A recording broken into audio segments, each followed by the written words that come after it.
Greetings. This is Paul the Poke from PaulthePoke.com.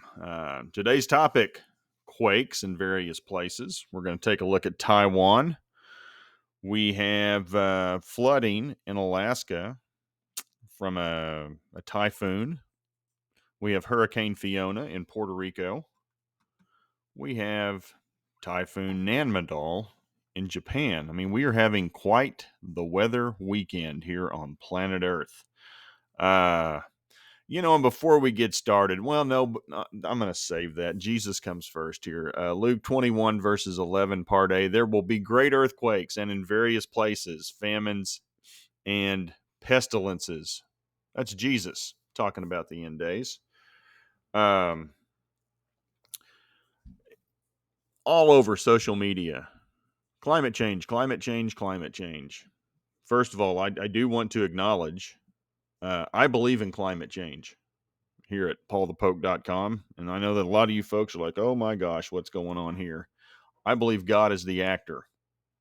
God is the one forcing the climate change. Do we have a part in it? Yeah, probably to some degree. Are we good stewards of the planet collectively? No, we're terrible. We don't take care of the place. We were mandated to do that. In fact, something for you folks on the left to think about, the greatest climate event in history, called a global flood, was caused because of sin. And arguably, we're watching history repeat itself. Now, this time it's going to be fire instead of water. But before we get there, earthquakes and the waves and the seas will roar, per Jesus. So with that, we're going to take a look at today, September 18, a 7.2 earthquake has occurred on the southeast coast of Taiwan. I got a map over here. You can see right over here in this area is where the main quake took place. Originally registered at 7.2. It has been downgraded to 6.9 in some areas. I think the USGS has done that. Widespread damage of buildings, roads, and bridges throughout the country. Power outages are indicated throughout the island nation. Landslides are being reported. The tsunami warning has been canceled. Now, as of this post, one fatality has been reported with limited injuries, which is pretty amazing. I think most of the population is on the west coast and the north coast of Taiwan. There have been aftershocks, 4 to 5.0 on the Richter scale. So some of the video on this is just incredible. This is from Suraj Norani. Earthquake, 7.2 off the coast of Taiwan. So imagine you're hanging out with your friends. Let's play a little badminton, a little shuttlecock. Watch them all freeze. They're like, hey, something's going on here. Then keep your eye up there to the 4, 5, and 6. Here comes the roof. How'd you like to be doing that and have a roof collapse on you? No, and it appears nobody got hurt.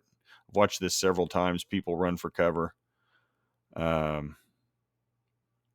from what I understand, nobody got hurt, that's just amazing to see that.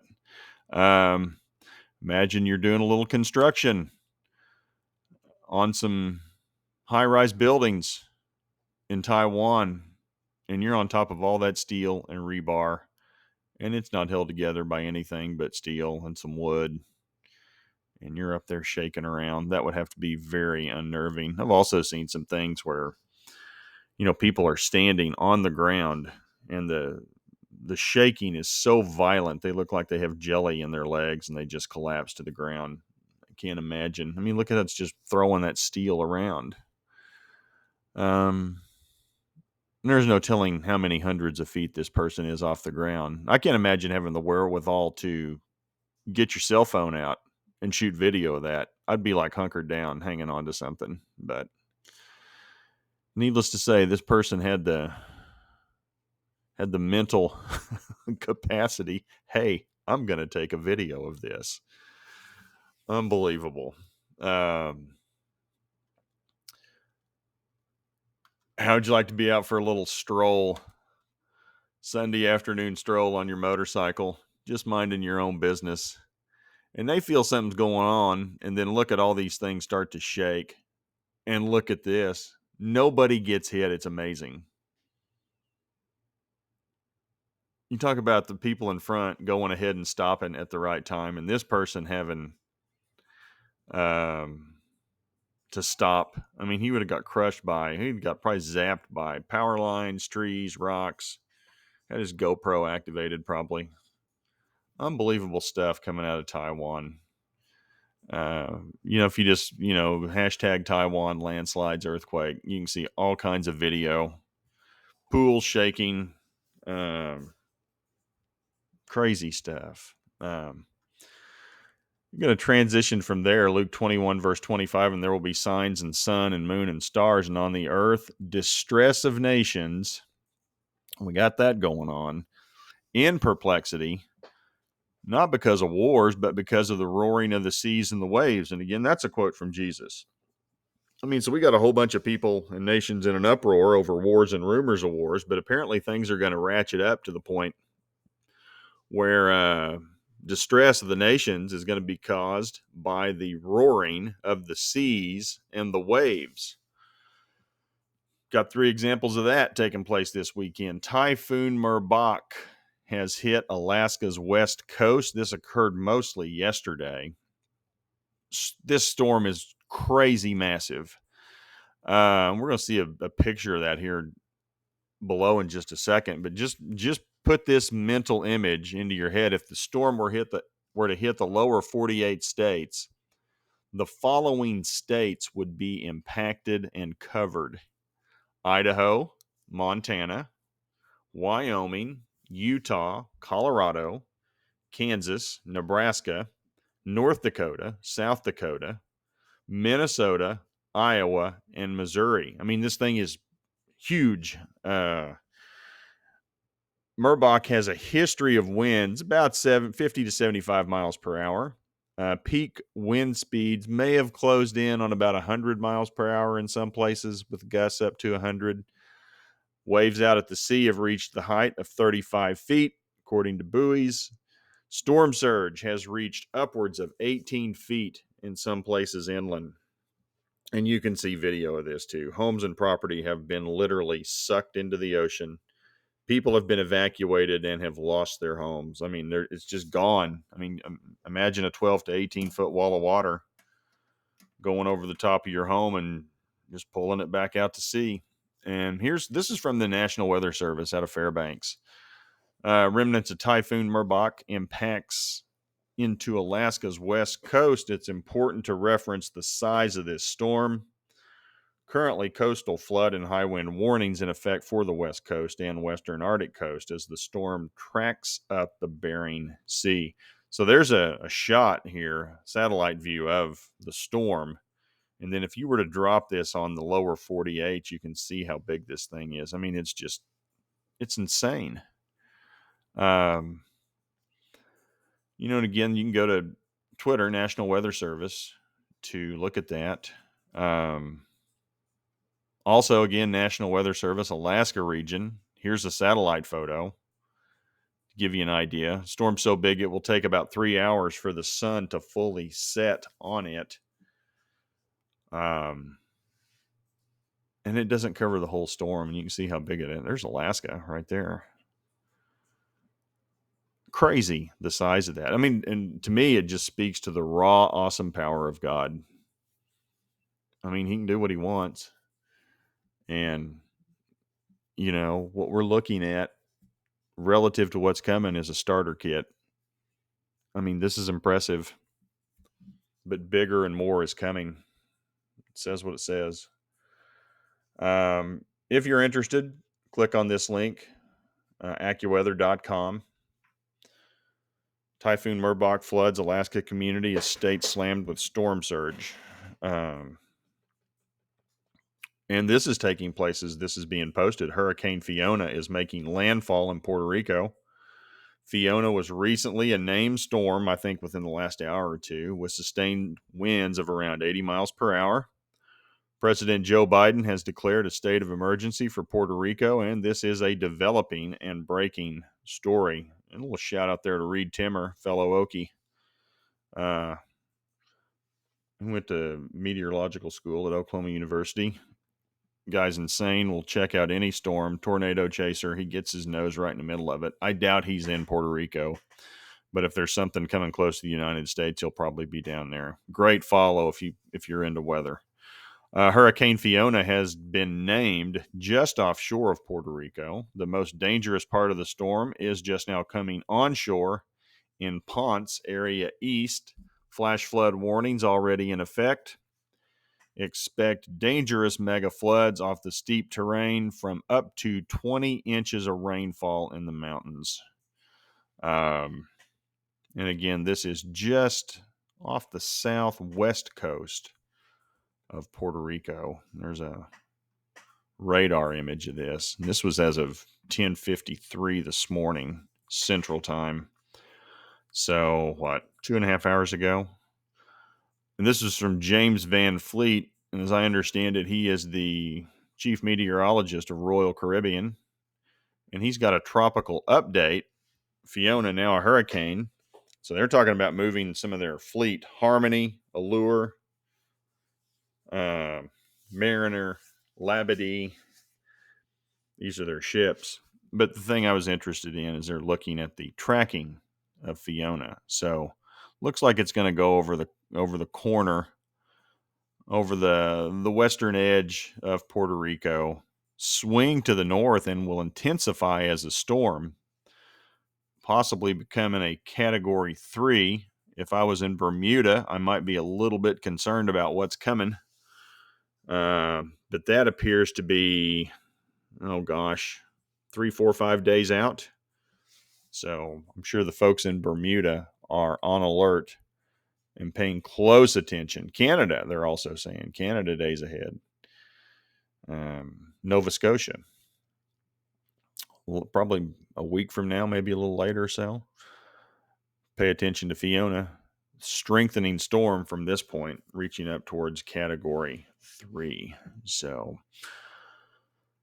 and we're going to transition from there. Let's go to Japan, southwest Japan. Typhoon Nanmadol is making landfall in southwest Japan.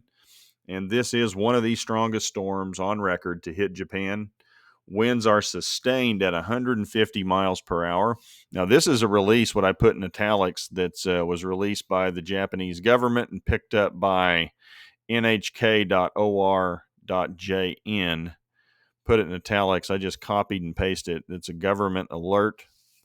More than 8 million people in southern and western Japan have been ordered to evacuate due to Typhoon Nanmadol. Local government officials across Japan sent NHK and others information about the orders that they had issued by 7 p.m. on Sunday. A level 5 alert, that's as high as it goes in Japan. The highest on Japan's disaster warning scale was issued to more than 330,000 people in about 160,000 households in Kagoshima, Miyazaki, and Oita prefectures, or Oita. I don't speak Japanese. A total of nearly 8 million people in about 3.7 million households affected by a level 4 alert were ordered to evacuate in parts of the Kyushu, Shikoku, and Jigoku regions. And again, for the details of that, I pretty much copied and pasted that information. That's from www.w3.nhk.or.jp. Government release in Japan regarding the typhoon.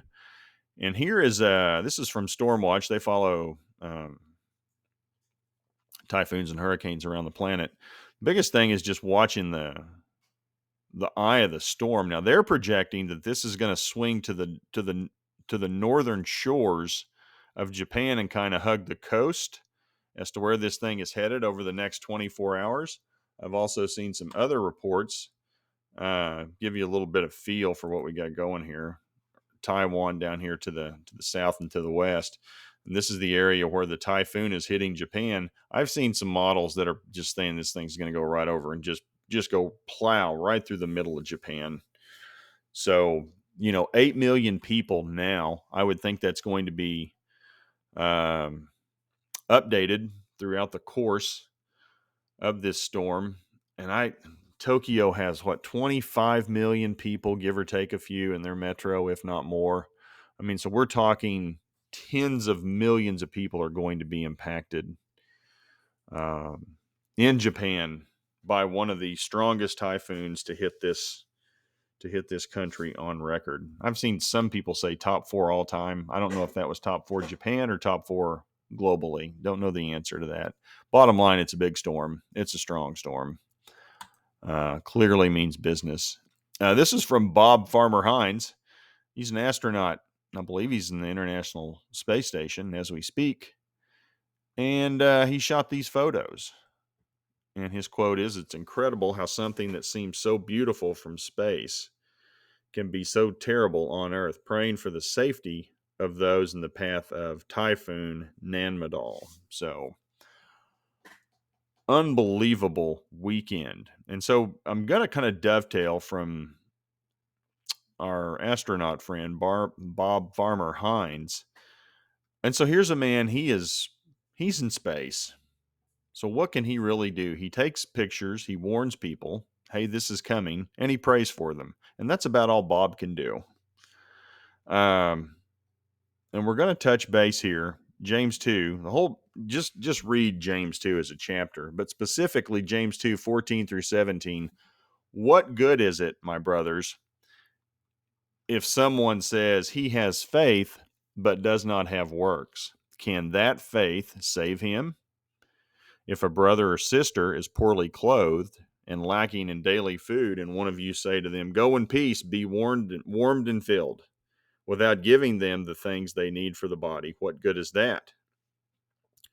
So also faith by itself, if it does not have works, is dead. And that's an excellent point. And this is one of the things, I see a lot on social media, and our friends on the left get irritated with Christians because Christians will reach out and say, well, thoughts and prayers. And then in response, well, what are you going to do about it? And I think that's what James is telling us. And, you got to do something. Now, that said, just look at everything that's taken place that we've just covered this weekend. I mean, we are talking about tens upon tens of millions of people being affected by God disasters, disasters of God. And we can't do it all. I mean, we are, and these aren't excuses. These are just realities. I mean, look at our economies right now around the globe. They're slowing down. Arguably, some are in recession, possibly headed toward depression. Inflation is out of control. You have people in parts of the world worried about being able to pay their electrical bills, buy food. I mean, as a healthcare provider, I'm already seeing people making decisions of food versus medicine. Funds are limited. So what can you do? And we can't be there to do it all for everybody. For any of those who've read Christine McDonald on this website, what you do for one is what you could do for many. If you can help one person, help one person. And you just think about all the things that are taking place right now. But at the core of it, where's your heart? What's your attitude towards your fellow man? And, my wife and I were talking about this before I was posting this, and we were talking about the things, and this is not a toot my own horn, toot our horn situation. But the point is you can't do everything. We support some causes in Africa, support ministries. We support water wells being dug for people for water. We support children in Africa and schools. We support shelters here at home. We support churches, with time and resources. I mean, we can support all kinds of things. Now, you wish you could be able to help everybody, but the point being is we got to do something. And, love your neighbor. Help take care of your neighbor. And I think a lot about that. And I've had conversations with friends too, especially for, you take some people in some really poor parts of the world. And, we got churchianity over here in the United States preaching the prosperity gospel, What good does that do to somebody in a desert where there just are limited resources?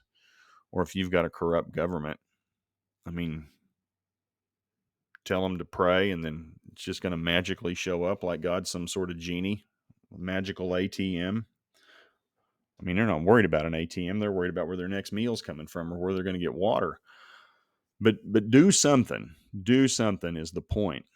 And I thought this tweet kind of hit that appropriately. Now, this is Jessica Cook. Apparently, Jessica is running for office in Alaska. I don't know Jessica. I don't know what party Jessica is. I am not endorsing Jessica for whatever office she is running for. My faith is not in any politician whatsoever, regardless of party. My faith is in Jesus. If you want real change, reach out to him and hasten his coming and believe that he died for your sins. That's where my hope is. But until he comes, we are to proclaim his death and we're to be disciples and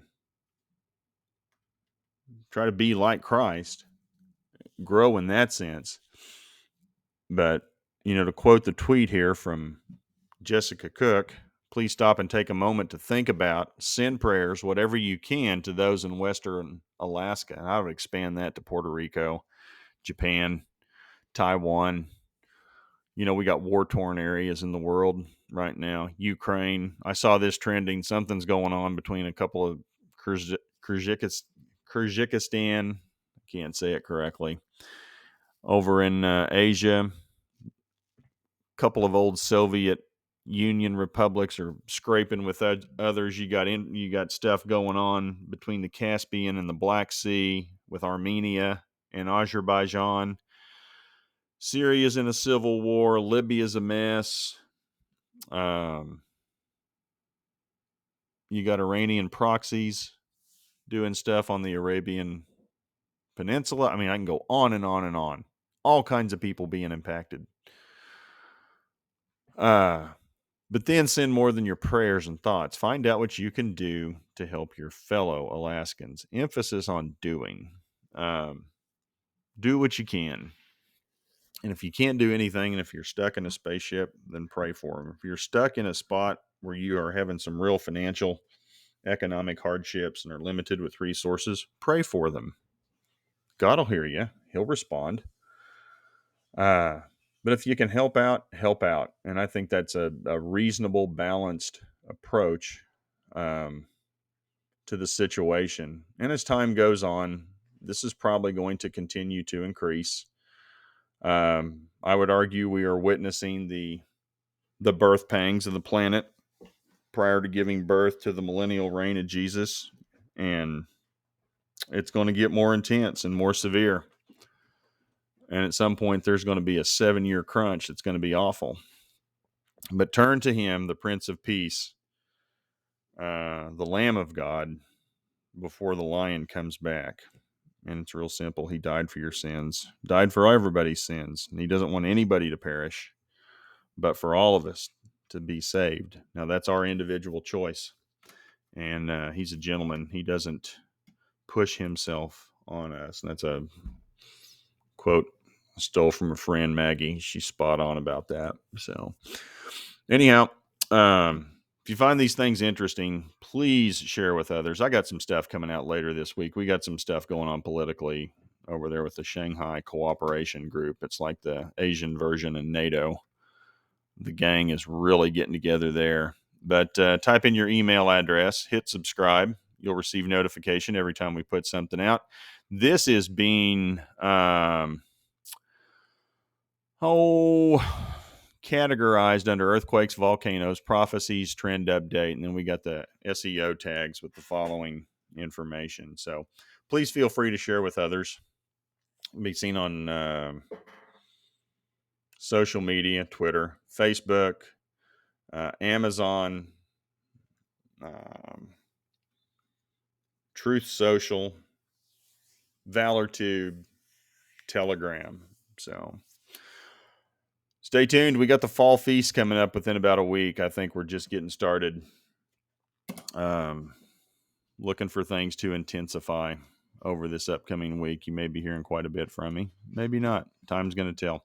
Appreciate you guys following along. Take care. Have a good one. Bye.